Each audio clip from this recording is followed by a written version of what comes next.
उससे पहले जितना भी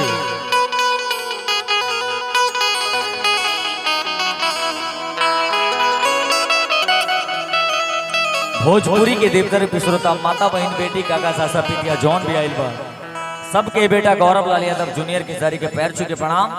एक बार भैया हाला को के ताली बजा के एक बार आशीर्वाद दे दीजिए वालों को। आइए क्या बात है।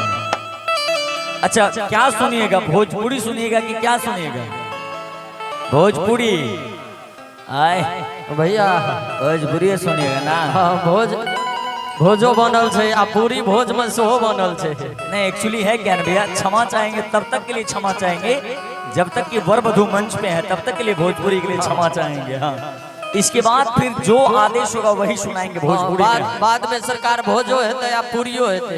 बिल्कुल बिल्कुल, उससे पहले एगो दुगो शादी के गीत हो जाए। नहीं